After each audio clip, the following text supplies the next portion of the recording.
We are live.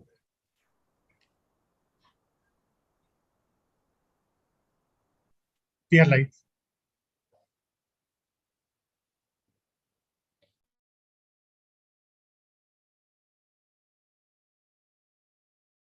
Christy? Yeah, we are live. Suneeta, you can take over. Right, okay.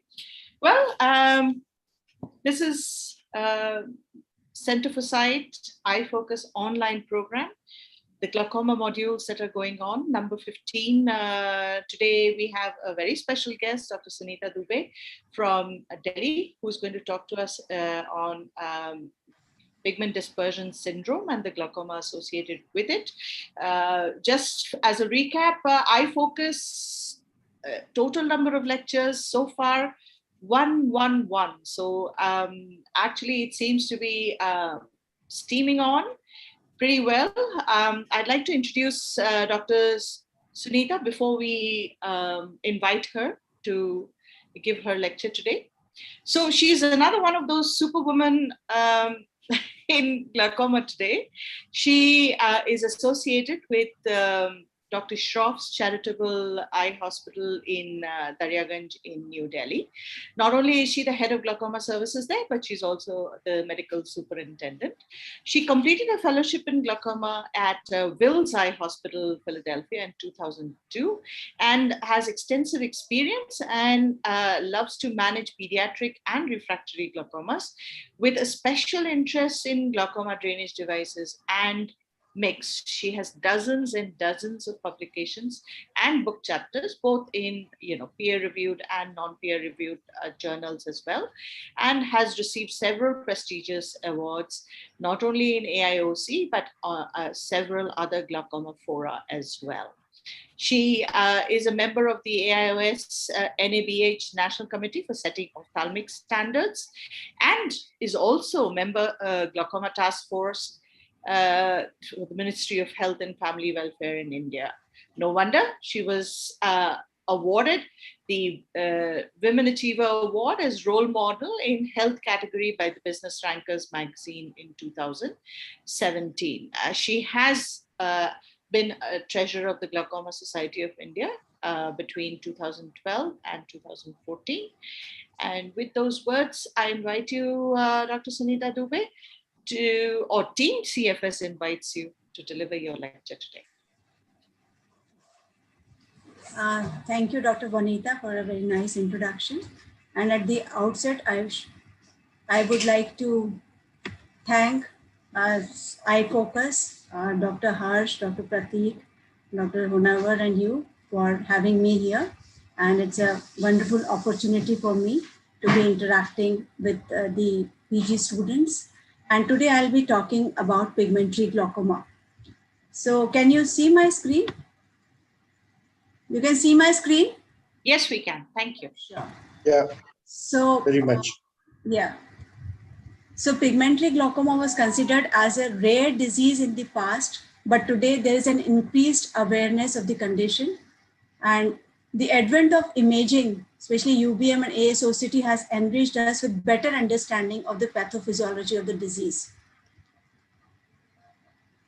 So pigment dispersion, as we know, is a normal feature of maturation and aging, and variable amount of uveal pigment is chronically released and dispersed into the anterior segment.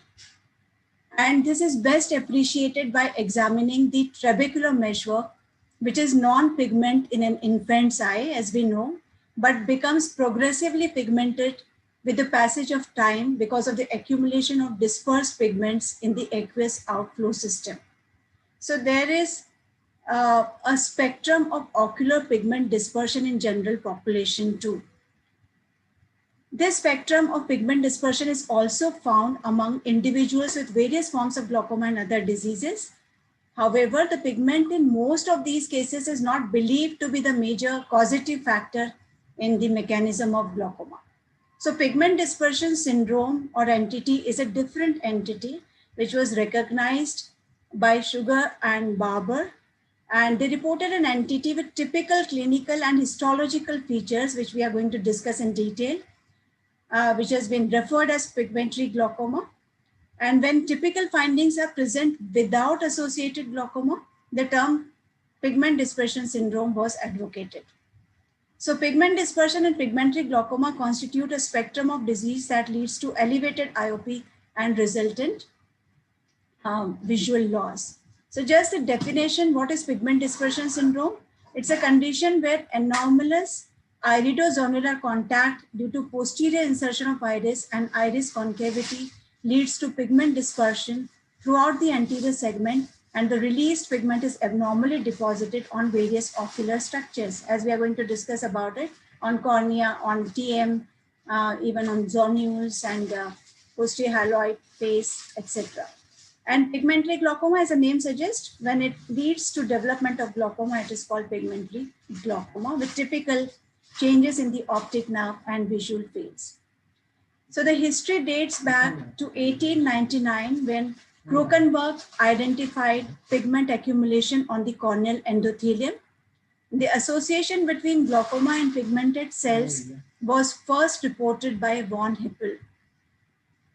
Livingston discovered pigment on the trabecular meshwork, hypothesizing its origin from the iris in way back in 1909.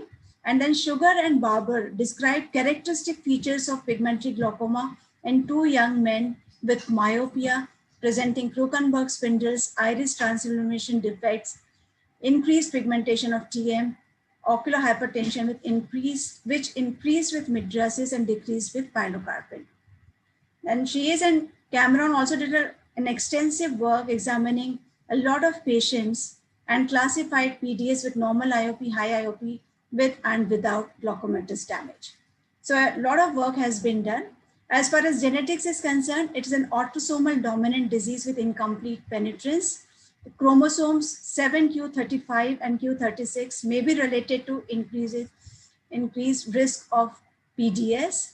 However, it may be sporadic with no typical hereditary pattern. And research also showed that Swedish population, which is more prone to pigmentary glaucoma on account of pseudoexfoliation syndrome being more prevalent in them. So both the conditions are associated with mutations of LOXL1 gene, which leads to defects in the stromal elastic fibers of iris in both the conditions, and also polymorphisms of LOXL1 gene. So now the pigment dispersion syndrome is classified as the pigment dispersion syndrome with normal IOP, with high IOP, and with the changes in the optic disc and visual fields. That means it is a glaucoma. So early diagnosis is crucial to detect patients with pigment-related ocular hypertension that can eventually lead to pigment glaucoma. So we have to diagnose a disease early so that we can prevent the development of glaucoma. Richardson has also described these 4 groups. So we already know about these 3 groups, and the 4th group is the regression phase of pigmentary glaucoma, wherein there is decreased pigmentation of the trabecular meshwork with normal IOP. However, as we know that optic nerve changes and visual field changes do not reverse.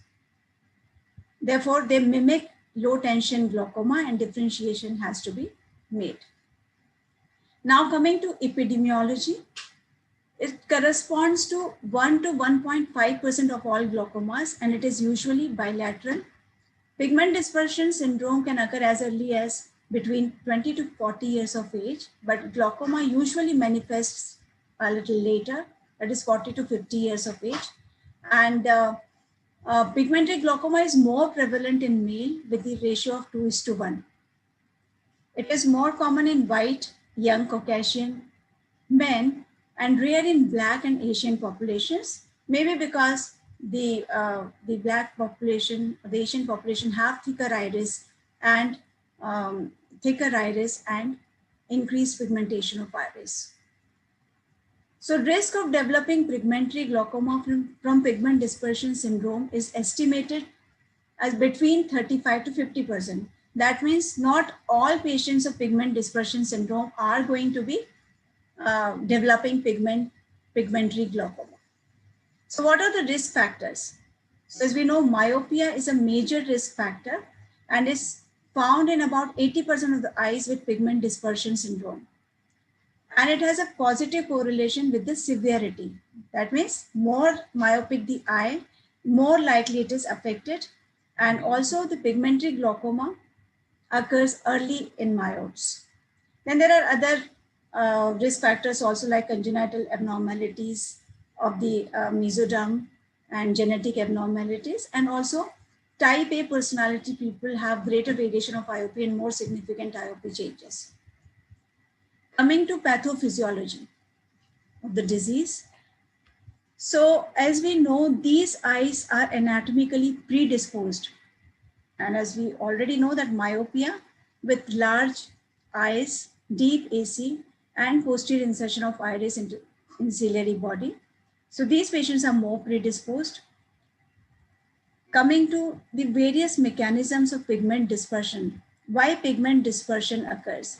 So various theories have been proposed, and most important theories are mechanical theory of Campbell, developmental abnormalities of iris pigment epithelium, or elongated anterior zonules, developmental anomalies of outflow channels, and congenital abnormalities of mesodermal migration. So we are going to discuss these pathological mechanisms in detail.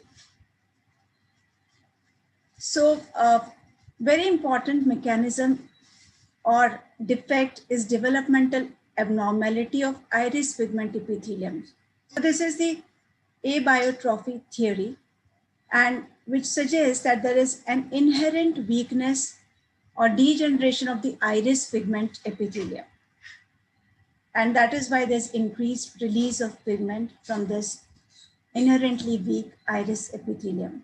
And this also explains the high incidence of lattice degeneration and retinal breaks in these patients, because they are derived from the same embryological derivation.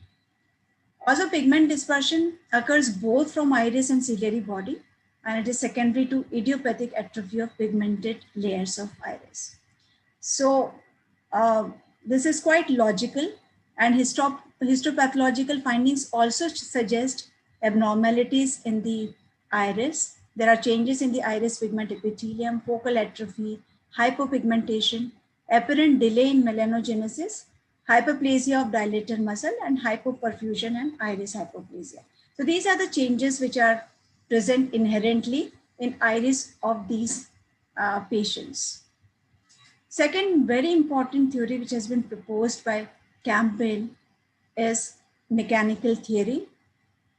Campbell found a close proximity of anterior zonular bundles, as you can see here in this picture. So they correspond in location and number with the trans-illumination defects of the iris, these spoke-like trans-illumination defects which are there in the mid-periphery. So they suggest mechanical rubbing of posterior iris pigment by zonules. And the points which favor these, this theory is backward bowing of iris in the mid-peripheral region, or the concave shape of the iris, deep AC myopic eyes, and reverse pupillary brow. So again, to recapitulate, whenever there is physiological pupil movement, there is rubbing of the posterior iris against the anterior lens zonule, which are in close proximity, causing disruption of the iris pigment epithelial cell membranes and release of pigment granules. So Campbell also suggested reverse pupillary block, and kindly pay attention because I'm going to ask the question to the students. So this picture, this diagram explains it very well. Whenever there is an eye blink, when eye is blinking, a small aliquot of aqueous is burped into the anterior chamber from the posterior chamber. And since the iris is inherently weak and concave in these patients, it further produces posterior bowing of the iris and increases the iridolenticular contact. And this is like a flap valve effect, wherein the pressure in the anterior segment or anterior chamber is more than the posterior chamber. So this is called reverse pupillary block. So can somebody tell me what is relative pupillary block, which you must have learned in your angle closure glaucoma presentation? So can somebody tell me what is relative pupillary block and how it is different from reverse pupillary block, which happens in this condition? Dr. Ajiba, would you like to take that? Yes, ma'am. In relative pupillary block, the pressure in the posterior chamber will be more than the anterior chamber, and there will be anterior bowing of the iris, ma'am. Yeah, very nice. So the patients who are predisposed for this condition are different from patients who are predisposed for relative pupillary of reverse pupillary block. Mm-hmm. What are the patients and eyes which are more predisposed to relative pupillary block, and which are the eyes? Hyperopic eyes, ma'am. Yes, very good. So hyperopic eyes with small anterior segment and big lens and thick iris are more predisposed to relative pupillary block, whereas myopic eyes with thin iris is more predisposed. The patients who have pigment dispersion syndrome are more predisposed to this reverse pupillary block. So this is one of the mechanism why pressure is higher in the anterior segment, and it further induces the iris concavity. So similar mechanism you can see when the patient is accommodating. So in accommodation, there is forward movement of lens and increased posterior bowing of iris, decreases volume of AC and increased pressure in the AC. So similar, I think, mechanism which you have seen during blinking, and exercise causes pupillary dilatation. Again, pupillary dilatation and increased iris concavity. So this you can see very beautifully in these pictures of UBM, and you can see the iris which is concave. So again, these are the points which favor Campbell theory, that there is low incidence of condition among non-white persons. So why there, I have already told you why there is low incidence of condition amongst non-white person, and in Asians and African Americans, or in eyes which have which have more pigmentation. Can somebody tell me?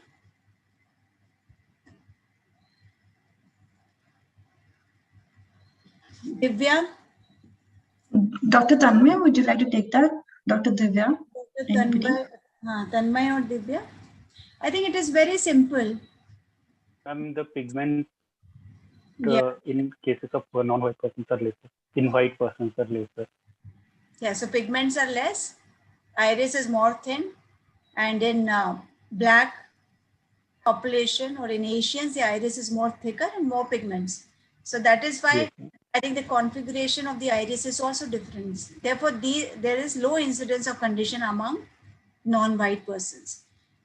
And also on receiving myotic therapy, pupillary block lifts the peripheral iris of the zonules, therefore allowing transillumination defects to fill in and disappear. And what happens in aging? Again, aging will cause decrease in axial length, meiosis, okay, with age-related meiosis. And again, the iris becomes more, thick, and the axial length decreases, and therefore the iridozonular contact also decreases. So all these factors pull the peripheral iris away from the zonules, and that is the reason why there is regression of pigment dispersion with aging. Now, another theory. So we have learned about two theories, Campbell theory, and first the inherent weakness of the iris, and the third one is long anterior zonules. So you must have seen, I have seen in some of my patients, now I realize that there are some patients who have these long anterior zonules. As you can see in these pictures, they come up to the center of the anterior, almost up to the center of anterior lens capsule. And these zonules, because of the rubbing of at the pupillary ruff and the central axis of the pupil, they get pigmented. So sometimes you see these patients, but these eyes are again different, and they are characterized by older age, female gender hyperopia, shorter axial length, along with the signs of intraocular pigment dispersion. So these are not myopic eyes. And we have seen in some of our patients that the small hyperopic eyes with high pressures and shorter axial lengths, they have pigmentation and anterior zonular insertion. And sometimes when you're performing cataract surgery in these patients, you realize that the zonules are inserted anteriorly. So this is a different mechanism of pigment dispersion. Then there is developmental abnormality of outflow channels. And again, so this is a developmental defect. The theory suggests that there is some inherent developmental defect, and this is supported by the fact that there is high prevalence of prominent iris processes in these patients, and the angles resemble that of infantile glaucoma, although there's more pigmentation. And families who have some members with pigmentary glaucoma, the others have congenital glaucoma, and there is an anomaly of posterior insertion of iris. So there is some relationship between this and developmental glaucoma. So we have seen why there is concavity of the iris and pigment release. Now, why there is IOP elevation? So we know that this excessive amount of pigment granules and debris, they get deposited in the trabecular meshwork because they are going to be drained through the outflow channel. And the trabecular meshwork cells will phagocytize these cells, these melanin pigments, and this will cause injury and death of these cells. Injury and death of these endothelial cells, and also collapse of the collagen beams, and therefore obliteration of interlaminar spaces and obliteration of aqueous channels. So in the advanced stages, when there's a lot of pigment which is getting accumulated in the trabecular meshwork cells are going to die because of these changes and leading to constantly high pressures and glaucoma. So these are the theories of causation of the iris concavity, increased pigment dispersion, and increased pressure. Now, how these patients are going to present? So in the initial stages, as in POAG, these patients may be asymptomatic. However, the special thing about these patients that these young patients may complain of blurred vision or halos or pain or photophobia, especially after or during exercise. So they may give you a history that after doing exercise, I experienced blurred vision and photophobia. And when you examine them, there'll be a clinical classic triad, which includes corneal changes, pigmented cells on cornea or Krukenberg spindle, pigment accumulation on trabecular meshwork, and radial mid-peripheral iris transillumination defects. So this is the classical triad, although all the features may not be present. So what are the corneal changes? So you get to see a lot of pigments, not necessarily in the form of Krukenberg spindle, but in most of the patients, Krukenberg spindle will be present, although it can be faint or striking. And these are not pigments. These are the phagocytosed pigment granules. So again, in the trabecular meshwork also, these cells are phagocytosed, and here also they are phagocytosed, and they accumulate on the posterior surface of the cornea. So can somebody tell me why they accumulate like this? Although it is already written on the slide, but if I would like to hear from someone of you, from you. Dr. Soni? Why they accumulate like a Krukenberg spindle? Due to Tyndall convection currents, Tyndall phenomenon, the Yes, what happens? Yeah. pigments try to settle down at the inferior part of the cornea. Why they try to settle down? Due to gravity and the convection currents of the aqueous. Yeah, because convection, the anterior part of the aqueous is cooler and the posterior part is warmer because of, okay, so it leads to this convection currents. And this is a very typical deposition of pigment here in the in a spindle shaped manner. Okay.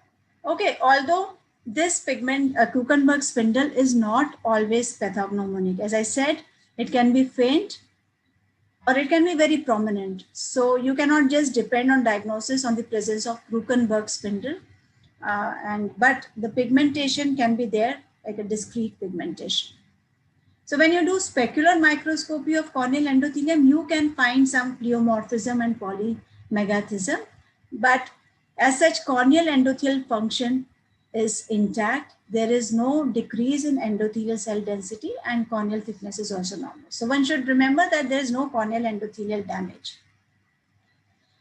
So after corneal changes, you will see the iris changes. So what are the iris changes? These are iris transillumination defects. So these are, as you can see here, this is one of my patients only. As Dr. Vanita said, that in Indian, iris, which is dark, you cannot see those very typical transillumination defect, but you can see these atrophic patches here in the mid-peripheral iris. And they are diagnostic feature, valuable diagnostic feature. And in patients with light colored iris, they are present in up to 86% of the patients. And this is called church window sign, wherein you can see the fundal glow through these defects. However, as we discussed, in dark, thick iris stroma and in black patient, the transillumination defects are not so visible. So iris will have concave configuration, and there can also be pigment granules on anterior surface of the iris.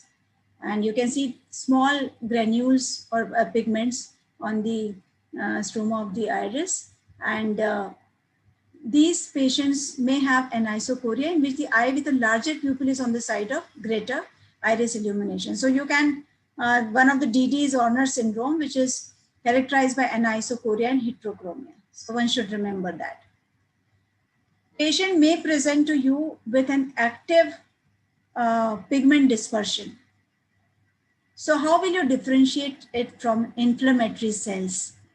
Can someone tell me how to differentiate pigments from inflammatory cells of uveitis? Because you can confuse this picture with uveitis. It's a very simple answer. Ma'am, in uveitis, we'll look into the anterior chamber. There will be cells flare in anterior chamber, aqueous also. But in keratic precipitates, we can differentiate from the pigment by slit-lamp examination. Yeah, so you're right to some extent, but there can be free pigment in anterior chamber in active pigment dispersion stage in pigmentary glaucoma or pigment dispersion syndrome also. So how you differentiate? That inflammatory cells will be slightly bigger, more whiter, and whereas the pigments will have, they are more darker and small and maybe sharp edges. So you can differentiate to some extent. However, uveitis will come under differential diagnosis of pigmentary glaucoma. Okay, and pigmentary, you have to look for pigments before dilatation, because sometimes dilatation can also induce pigment dispersion. And that is called pharmacological pigment dispersion after mydriasis. So apart from finding pigments on the back of the cornea and trabecular meshwork, you can also find pigments on the posterior lens capsule. Okay, posterior lens capsule at the insertion of zonulars, this is called Xantameyer's line or Schei's stripe, and pigment deposition at the site of anterior hyaloid attachment, and this is called Egger's line. So just for your information, you should remember these things. So now coming to the gonioscopy, I think, which is very, very pathognomonic, and you see this dense homogeneous band and dark brown pigment across the entire circumference, especially in the inferior angle. And they can also accumulate along the Schwalbe's line. And what is that line called? Sampolesi's line. However, it can also be there in pseudoexfoliation syndrome. And other gonioscopic finding, you can see the backward bowing of the iris in pigment dispersion syndrome. And However, you should also look for pigment reversal sign in elderly people who have had pigmentary glaucoma. And when there's regression of the pigment dispersion, the superior angle will appear to be more pigmented than the inferior angle. So these are the typical gonioscopic findings which you should differentiate. Somebody should tell me how you differentiate these findings from the findings of pseudoexfoliation glaucoma. That has already been covered in the previous lecture. So how will you differentiate it from pseudoexfoliation? The gonioscope I mean, findings. pseudoexfoliation, there will be patchy iris pigmentation, ma'am. Yes, very good. So it will not be homogeneous. And then pseudoexfoliation is mostly unilateral. It can be bilateral also, but that is unilateral. And We'll see exfoliative material also yes, deposit. very good. So you see exfoliative material on the lens. So when you dilate, you will see that typical, distribution of the exfoliative material. So that is because you can confuse this with pigmentary, with pseudoexfoliation. Although in pseudoexfoliation glaucoma also, the angle, the AC is not so deep.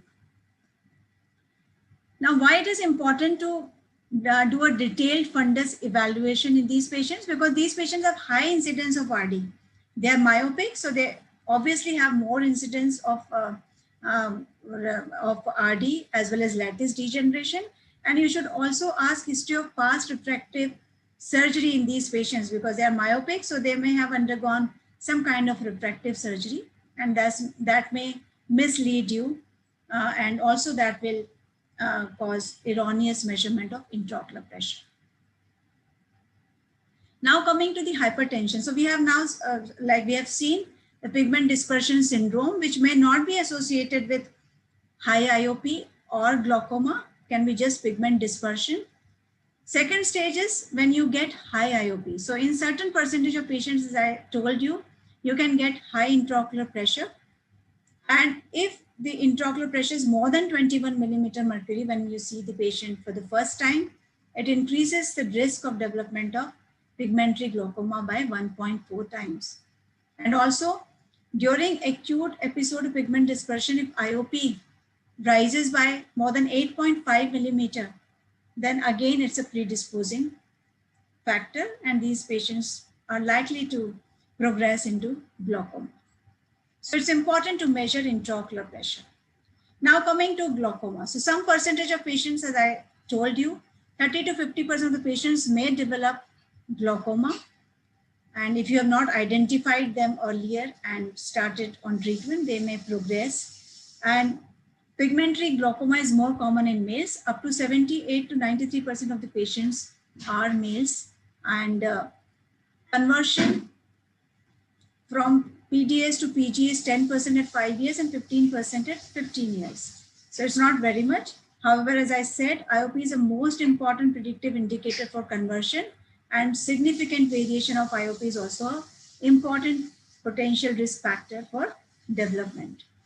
Also, these patients have more prominent Krukenberg spindle related to pigment showers during exercise. That is why we tell these patients, or ask these patients not to do vigorous exercise, because vigorous exercise can induce a pigment dispersion or pigment showers. So these patients should be advised not to do vigorous exercise.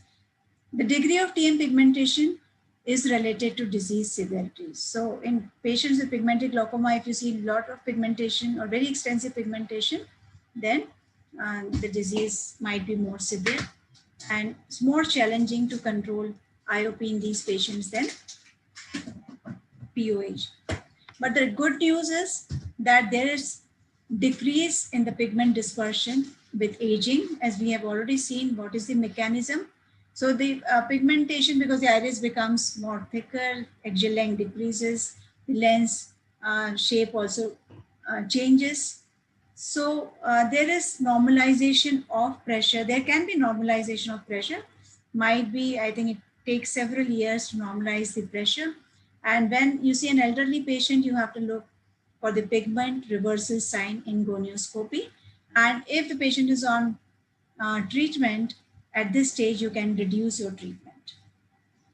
So till now, the take home points is that it's more common in myopic men, and presence of ocular hypertension or pigmentary induced hypertension is an important risk factor for conversion. Now, as I said, we have now imaging technology, and that can help us to diagnose the condition much better.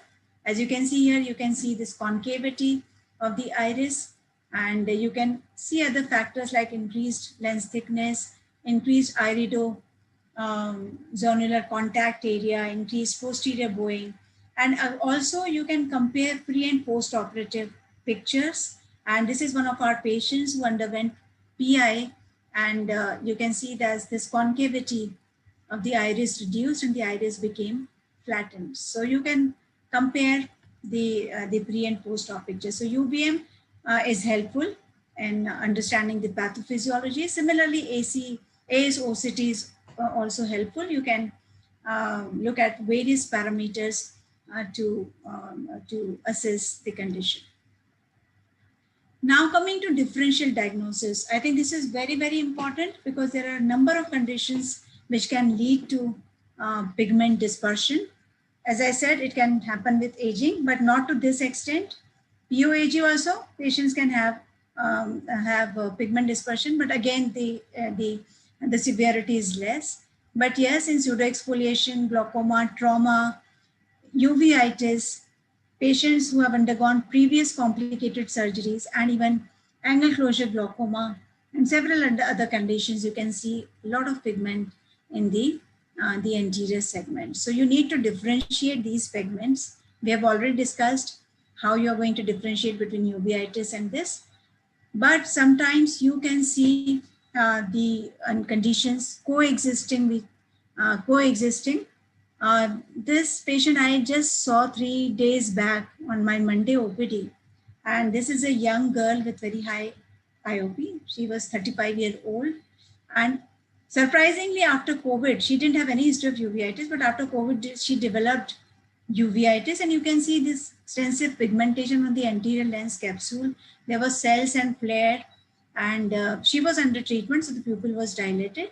But when I examined her angle, you can see this was not typically looking like the uveitic angle. There was no PAS in the angle. The uveitis was also short duration, and you see this concavity was also seen. So I thought that in this particular patient, maybe she had pigmentary glaucoma and now there is superimposed uveitis. So you can have both the conditions coexisting. So it's very important to look for all these signs which are there. So we have already discussed about the difference between these two conditions. And trauma, again, I think the pigmentation will not be very regular, and there will be other signs of trauma in the eye, like sphincter tears and the angle recession and other things. So coming to now management.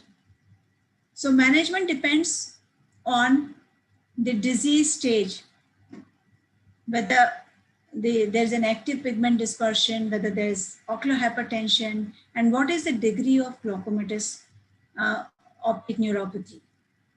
And finally, whether the pigment is getting, decreased, the pigment dispersion is getting less. So as we know that there is an increased iris zonular contact.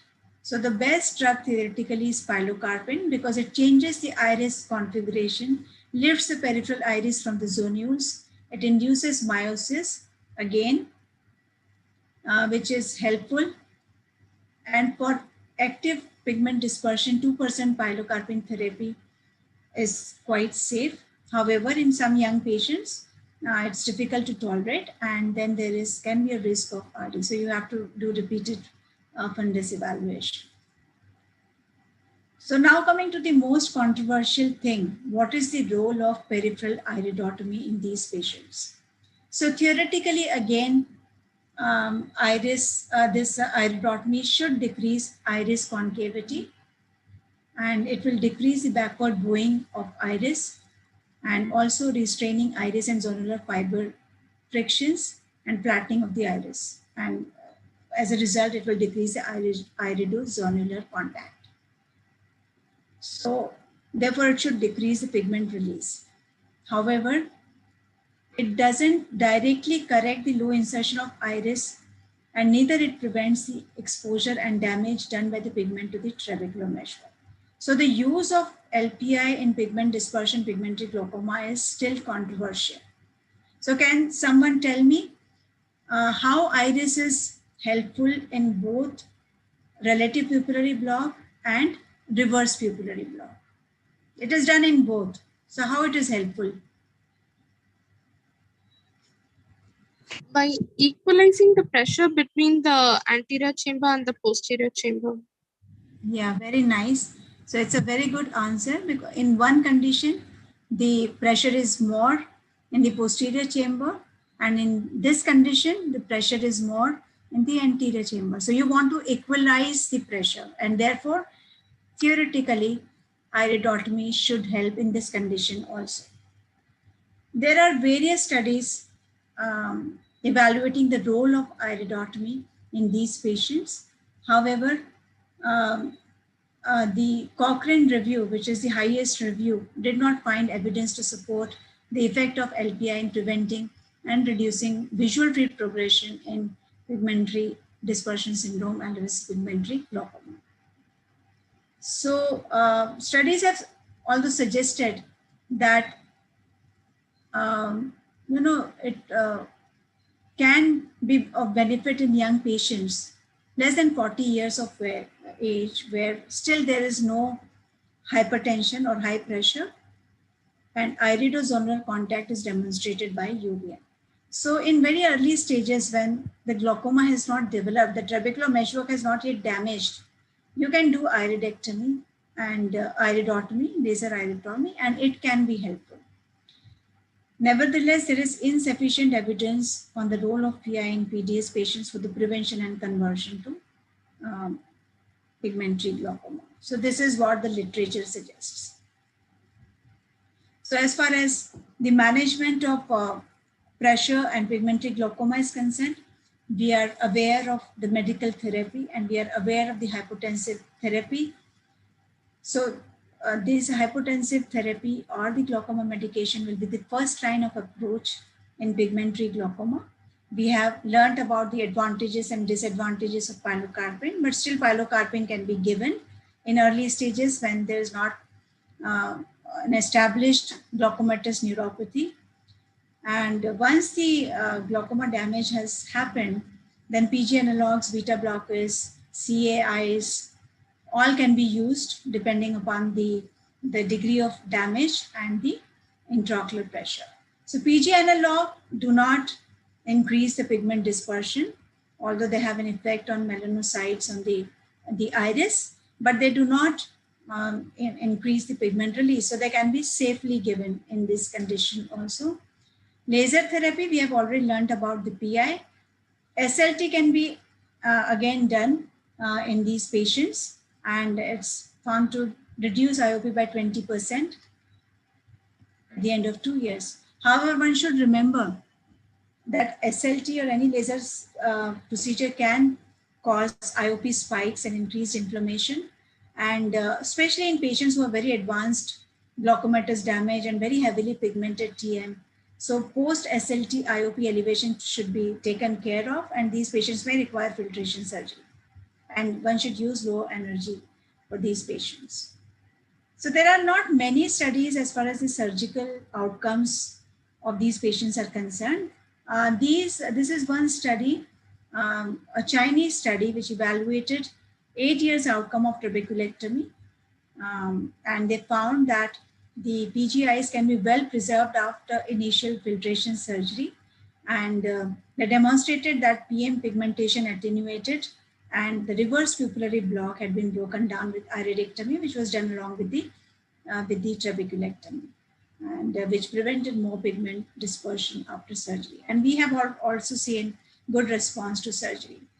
Now coming to the more latest procedures, MIGS, just a little bit about MIGS, because this can also be asked. What is the role of minimally invasive glaucoma surgery in pigmentary glaucoma? So trabectome, which is the oldest device, and it's a plasma ablating device which ablates the trabecular meshwork, and they showed good results. And this is one case where I also had done trabectome in pigmentary glaucoma. And this patient, again, a young myope, both eyes pigmentary glaucoma. One eye was very advanced. So one eye had actually pigmentary glaucoma, the other eye had ocular hypertension and pigment-related ocular hypertension. So one eye trabeculectomy was done, but after trabeculectomy, since he was a young male, he developed hypotony. The other eye, IOP was high and patient was on trabetan, and this was the status. You can see Krukenberg spindle and pigmented angle, and this is the bleb. So there was an oval filtering bleb, and this was the status of the fields. So the trabectome was done, and fortunately, you can see after trabectome, you can see this cleft with no pigmentation. So because of the ablation of the trabecular meshwork, the pigment was removed from this side, and this patient did pretty well after 18 months. There are some studies with eye stent also, and there were no pressure spikes and no patient requiring additional surgery. And most of these patients are done along with, the surgeries are done along with the cataract surgery for better results. So now this is another patient of mine who had advanced pigmentary glaucoma. So this was a 38-year-old male resident of Delhi. And he complained of blurring of vision and redness of both eyes for the last 1 week. And he had shown somewhere else and then came to us. And when he came, he was already on dorzolamide, timolol, and brimonidine. So 3 drugs he was already on, and tablet Diamox also, which he had stopped later. And the IOP was 25 millimeter in the right eye and 17. And there was this Krukenberg spindle, typical, and this is the gonioscopy with the pigmentation of the trabecular meshwork, heavy pigmentation of the trabecular meshwork. And this is very advanced cupping in both eyes. You can see the disc, very advanced changes in the disc. Some RNFL defects are also seen here, and here, and here in this eye. So right eye was more advanced, and you can see the axial length was more, he was myopic, and the AC depth was also more. So this was the field. The right eye, the damage was much more, and in the left eye, it was better. So we added bimatoprost in the right eye because pressure was high, and the follow-up pressure was 14 millimeter mercury. So this patient presented very late, and he must have missed the symptoms because most of these patients are asymptomatic unless they're doing some kind of exercise or they experience some symptoms. So early diagnosis is essential to prevent progression, and it's important to do gonioscopy in these patients because gonioscopy can reveal increased pigmentation in these patients. So gonioscopy is a must. Whenever you see a patient who has some history suggestive of glaucoma or who has borderline IOP, even if the AC is deep, one should do gonioscopy to rule out pigmentary dispersion syndrome or pigmentary glaucoma. So intraocular pressure elevations in patients with pigmentary dispersion syndrome with or without glaucomatous damage are usually amenable to medical therapy as a first-line treatment. So like POAG, we give medical management as a first-line treatment, and routine use of LPI in patients with PDS and pigmentary glaucoma, especially patients who have developed pigmentary glaucoma, is not supported by the current literature, but yes, it can be done in the early stages when the IOP is still normal. because it definitely reduces the iris concavity and iridozonular contact. So one can consider it. And however, observation may be a reasonable choice if no glaucomatous damage is present, but frequent follow-ups are necessary, especially in patients should be asked to avoid vigorous exercise, which can release pigment. And trabeculectomy has demonstrated both safety and efficacy in eyes with pigmentary glaucoma. However, further studies are needed. And as I said, over a period of time, as the patient ages, the pigment release or dispersion decreases, and the control of IOP becomes better. So, however, these patients require long-term follow-up. Thank you very much. So I acknowledge Dr. Surbhi Arora for helping me with this presentation, and Dr. Tanima and Saptrishi for giving me pictures. Thank you.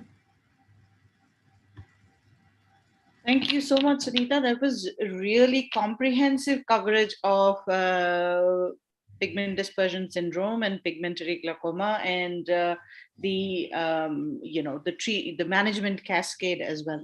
At this point, I invite both Dr. Harsh and Dr. Pradeep to give their impressions before we take questions. Thank you, Suneeta. I think I really didn't know that there were so many things in pigmentary glaucoma. And you can speak for 40 minutes and everything seems so relevant. So really, thank you very much. I also read in detail now only. Yes. So a couple of points I think she has covered everything very nicely, but what she said, I want to reiterate, especially it could present as a silent thing. And one of the differential is normal tension glaucoma, because unless you really look at the things, and sometimes they may be very subtle. So please be careful at looking at the endothelium of the cornea. Please look at retroillumination. Many of the PGs never look at retroillumination. So those things have to be looked at. And gonio, obviously we keep telling repeatedly, gonio is very, very important, because if unnecessarily you make a diagnosis of normal tension glaucoma, you will do 10 other tests like carotid and this and that, which may not be required, waste a lot of time and money for the patient and for you. So very essential. Second important thing was that she was talking about the lasers. Sometimes when we do lasers, especially the SLT and ALT, you have to be careful because they are pigmented angles. So the amount of energy required may be much less than in a normal person, and they usually respond much better.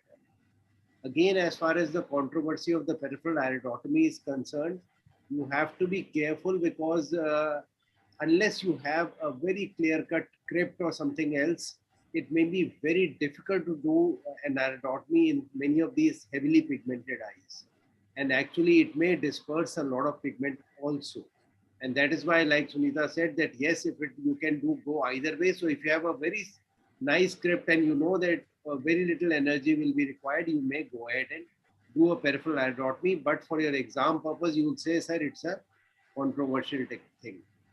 And if you find pigment, but you are not sure what is going on, then like she rightly told, surgery may be a situation. So if the patient has undergone any kind of surgery, and especially ICL, or at times there could be a tilted IOL in which one of the haptics is touching the iris all the time and releasing the pigment. These eyes never get quietened by themselves. So be careful about that. Thank you very much, Suneeta. And please, Pradeep, go ahead. Yeah, Suneeta, wonderful lecture. Sorry, sir. Thank you very much for teaching us the pigmentary dispersion syndrome. It's very rare that me and Harsh disagree, but as Harsh said that, you know, you should look for the NTG. So the other way, you should be very careful. Sometimes they present like an acute angle fluxer. They come with IOP spike, color halos, so on and so forth. So you have to be very, very careful about that. And for all PGs, it is must to look the cornea very carefully on the slit lamp, gonioscopy, and the transillumination defect. So they should not miss all these things together. Regarding the iridotomy, you know, I would say that if you have a facility of the UBM, then do the UBM and see that if there is a posterior going up the iris, then obviously, yes, the the iridotomy is indicated. Otherwise, there is no need to do the iridotomy. Regarding the pilocarpine, yes, it's a very controversial things, because most of these patients are myope and young. And if you give them the pilocarpine, then there is a further myopic shift. They get lots of brouhaha, and there is always a risk of the RD. So again, the pilocarpine, though theoretically sound the most ideal drug to treat the pigmentary dispersion syndrome, but still we have to be a little careful about the use of the pilocarpine in these patients. Yes, the SLT, somebody was asking this question on this chart, and yes, the SLT would be a very good option in pregnant lady. That was the question. If you have a patient who is young and pregnant, then you can do the SLT.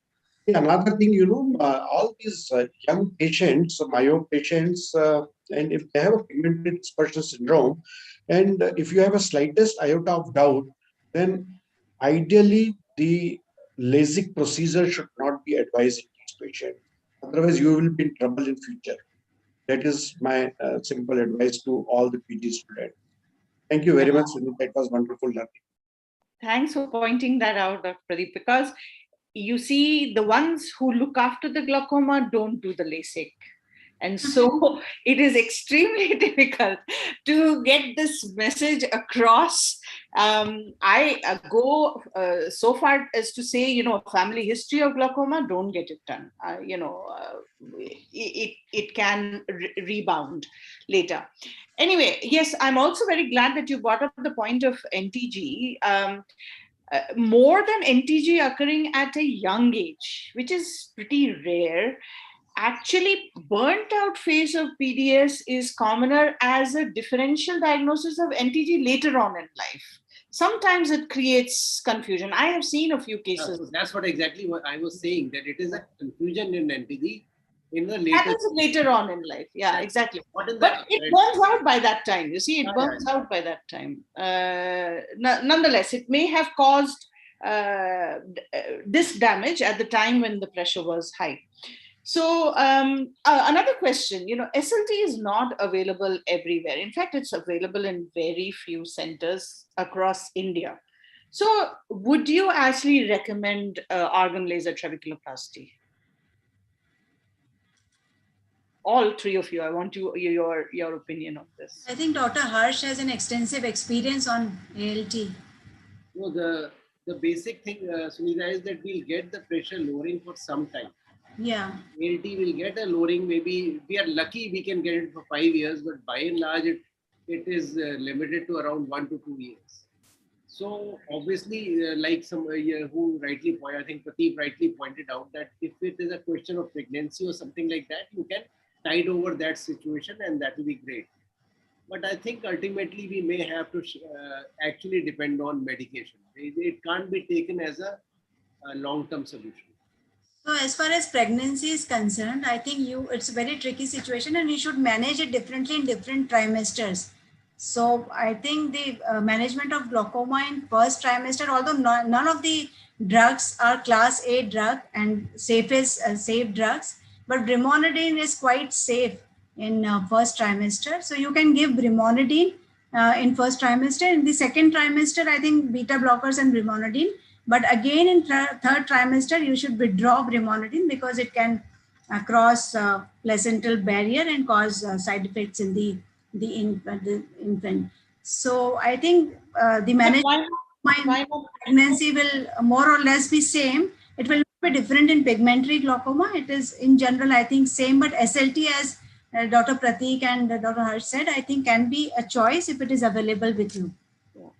But why not PG analog in pregnancy?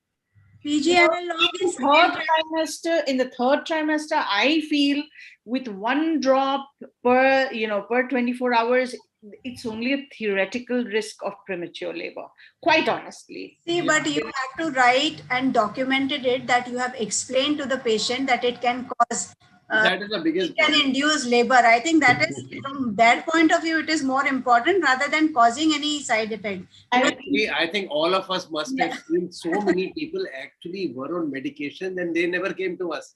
Yes. They were on pretty much all the medications. So Hey, Harsh, the problem is that, you know, all these young people, yeah, they are fancy of this Google search, and Yeah. they will read the insert, they will do the Google search, and they will come back to you.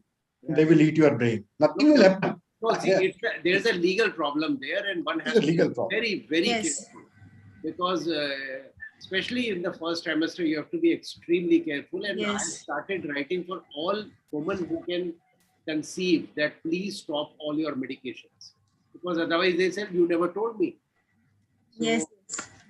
I think from legal point of view, it is very important. Even if you're giving, you have to document and take consent of the patient. yeah.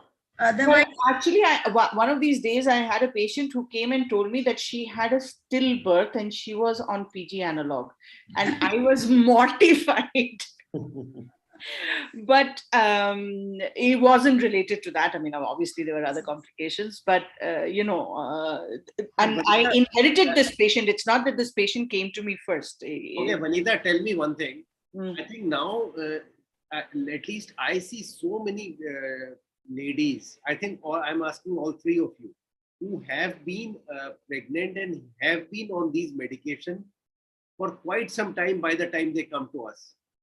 And don't we have a retrospective review somewhere? Because I never find that literature, that what happened to these babies and what's going on. Why can't people don't have they don't want Well, to put it on?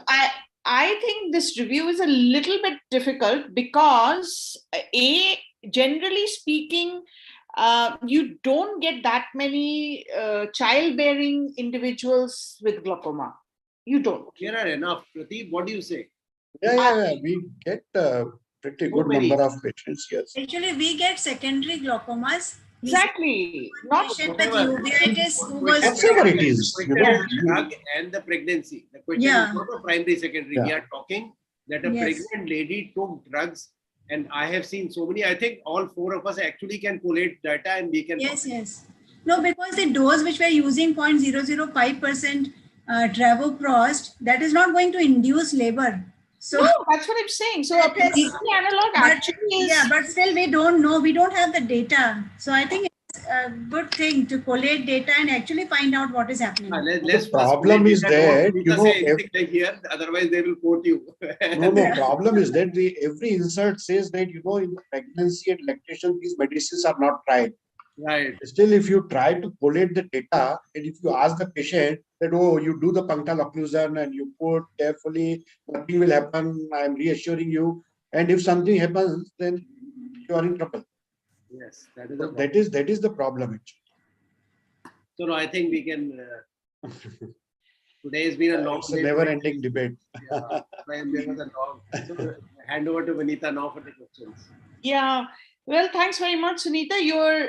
We are very appreciative of the time, of the effort that you've put in. I know you have lots of commitments at the AIOC, and you still came and you gave us your talk. We are very, very thankful to you. This next section, we still have about 10 minutes, Rolika. We'll do it today because it's very relevant to pigment dispersion also. So lots of learning points. So Suneeta, if you have the time, you're more than welcome to stay on. Otherwise, thank you very much and good night. And I must say, ma'am, that you've covered a very important topic, and postgraduates must know that this is a long question. And I remember taking out all the possible books and putting them all together to form one answer. The postgraduates should go back and see the whole presentation all over again, because ma'am has done that for you. Absolutely. So, thank you so much, ma'am, for that. Good night. Thank you, Suneeta. Thank you. Good night. Good night. Right. So I have a question very relevant to this particular topic, and that's why I think let's take it. Basically, here's this 29-year-old. So whenever there is, a younger patient, you have to start thinking of a differential, related to that age. Then you look at the refraction. It's -18 in the right eye, -11 in the left eye. And he came as a known case of JOG. And whenever a patient comes as a glaucoma diagnosis, I am that much more careful because you never know what you're going to find. And this was for the past year. This diagnosis was made at a different place where this patient had RD surgery 2 years ago. So he's a young IT professional and he keeps moving jobs. So at the moment, the situation is that he's on beta blockers in both eyes, and on presentation to me, his pressure was 16 and 24. I will show you the fundus again. It's a myopic disc, as you can see. But before you actually, do or have a look at the disc, what you really need to do is do a good slit lamp examination. You have to do a good gonioscopy, and then only can you dilate and have a good look at the fundus. So the findings that I found was missed in both places was that this young male patient, myopic, had Krukenberg spindle in both eyes.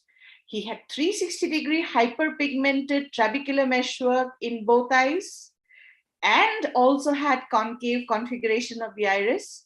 And once you dilate, you see the Zentermeyer's line as well. So Zentermeyer line you will not see. Can you appreciate the pigment in the trabecular meshwork? 360 degrees superior, both vertical angles as well as inferior. And part of the irises also got pigment granules inferiorly. As you know, it is not just plain pigment, it is phagocytosed pigment. So if you do not do a good slit lamp examination, a gonioscopy, you're going to miss all of these findings. And so you will not come to the proper diagnosis. And here we are. The Zentermeyer's line is pigment deposition at the junction of the lens with the zonules. And generally speaking, you don't see it if you only do a retro and ask the patient to look down. That's when you pick it up. You don't see it otherwise. Very, very difficult to capture on camera.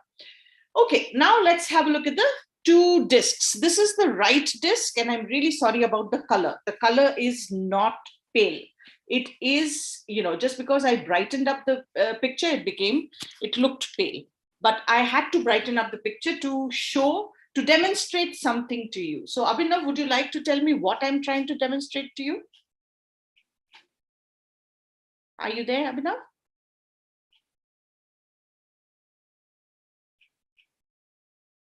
No? Anyone wants to take that? Ajiba? Yes, ma'am. What am I trying to demonstrate to you? Inferiorly, I think there is a fading of the vessels. Why did I brighten up this picture? What am I trying to show you? What pattern am I trying to show you? I've given you lots of clues now. Come on. Can you see this pattern? What is this pattern? What is this pattern? You have to tune your eyes to this. Believe me, this is what gives you all the answers. What is that? What makes up the rim, the neuroretinal rim? Hey, come on. And the nerve fiber. Yes. Completely. Yes, absolutely. It's a nerve fiber layer. It's so beautifully bright. He's a young patient. Okay. Now, this disc is tilted. I won't ask you to talk about the rims and things like that, but I will give you some clues. And in future, when you look at myopic discs, think about what I told you. Remember that in a normal or, emmetropic sort of eye, you tend to get, where do you get the temporal crescent? You get it temporally. That's why it's called temporal crescent. Okay, when disc is tilted, that crescent can go down or can go anywhere depending upon the tilt. So this nerve is inserted in such a way that the temporal rim is actually turned inferior. So your superior should be here, your inferior should be here. And when you look at the rim, okay, can you see I'm pointing out from the bend of the vessel to the margin? That looks pretty healthy to me. Okay, here to here, pretty healthy. And your nerve fiber layer also looking very healthy. So the net impression of this particular disc is that it is? It's healthy, ma'am. Yes, very good. So is there glaucoma in this eye? When do we call it glaucoma? If there are RNFL defects and the neuroretinal ISNT rule is not maintained. Not necessarily ISNT rule. When there is disc changes, disc and RNFL changes, you will call it glaucoma. Okay, now let's look at the other eye, second eye. Okay, now this is not as tilted as the other one, but it is not as large as the, as it seems to be. Why? Can you see this very striking zone of peripapillary atrophy all around? Can you make out? Yes, ma'am. Yes? Okay, very good. Again, don't worry about the color. I'm telling you, I had to, because I had to brighten up the picture, the color has suffered a bit. Okay, superior rim looks relatively healthy. Why you say that? Because you're seeing some No. nerve Fibers fiber. are there. Can you see the very dark area inferiorly? Yes, ma'am. Yeah, and can you see that the rim also is thinned out here? Where is the blood vessel bending? It's bending there and there. Okay, so that is thin rim, isn't it? And you're seeing corresponding more inferior peripapillary atrophy. And you see the rest of the fundus has that much healthier RNFL? Yes? Yes, ma'am. Yes, ma'am. Compared to here? So what is your net impression of the left eye? Left eye is having a glaucomatous changes, ma'am. Exactly. So have a closer look. Can you see the blood vessel? Yeah? Yes, ma'am. Right, almost, it's almost notched. And he did have corresponding superior arcuate defect only in the left eye. All right. So look, we did a OCT. Now OCT in the right eye, if you remember, was a very tilted disc. You're seeing some borderline changes. Okay, when it's tilted, unfortunately, and when the patient is that young, remember that the normative database is not that robust in any of the machines. All right. So I would call this a normal disc, and I would call the OCT an anomaly. I wouldn't call it abnormal.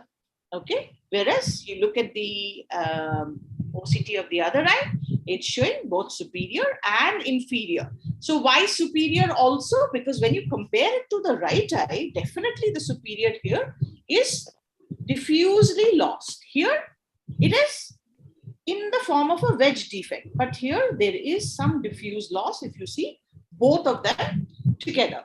When visual field test was done, the right side was absolutely normal. The left had a superior arcuate defect. And where the OCT is concerned, like I said, it is falsely showing borderline. And this may be due to tilted myopic disc. And this we know is a limitation, especially in young individuals. So what is the diagnosis? The net diagnosis is both eyes have pigment dispersion syndrome, but only left eye has pigmentary glaucoma. We do not have glaucoma in the right eye. RD surgery in the retinal detachment surgery in the right eye is a red herring, but is something that you should pick up. As soon as you hear that the patient is young, the patient is myopic, then the differential diagnosis should start ringing bells in your brain. Okay, but right eye definitely has no glaucoma. So what would you do here? In a 29-year-old, I don't like to give beta blockers. It interferes, they are young, it interferes with their libido. So it is better to change it to a drug which has a good track record in pigmentary glaucoma, and that is PG analogs. Okay, so I changed it to PG analog. So I hope you agree with me. An unusual looking disc need not be an abnormal disc. This I'm talking about the right eye.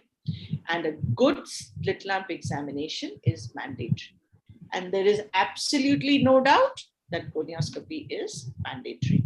So in glaucoma, actually, you have to master your anterior segment and your posterior segment and your gonioscopy. There is no way out. All right, you have to actually be thorough with all these situations. I hope that was a lesson in point for you guys. Yes, ma'am. Yes, ma'am. Yes. Yes. So what happens now next class, Friday? Unfortunately, Dr. Suneeta, who also has a lot of commitments at AUC, is unable to take that talk. So I'm going to bring up quite a few cases like this, and I'm going to give you what I call my top tips. Okay, things you should not be forgetting, really, you know, and we shall be doing case by case evaluation. All right. Yes, ma'am. Yes, ma'am. Thank you, ma'am. Thank you, ma'am. The hot seaters are rather thin today. I see only 5 of you. Spread the word. Ask some of your friends also to join. It's going to be great fun. It's not about you being embarrassed if you don't know. This is the time to learn. So I want you to understand, okay, what we are talking about. In this particular case, with the disc, I did not talk about the 5 features that you look for. That's because it was a myopic disc and slightly difficult. But just based on the RNFL, you could call one disc normal and you could call the other disc abnormal. Yeah? So it's possible. It's possible to do that. All right? Okay? Yes, ma'am. Thank you. Shall we call it a night today? Yes, ma'am. Thank you, ma'am.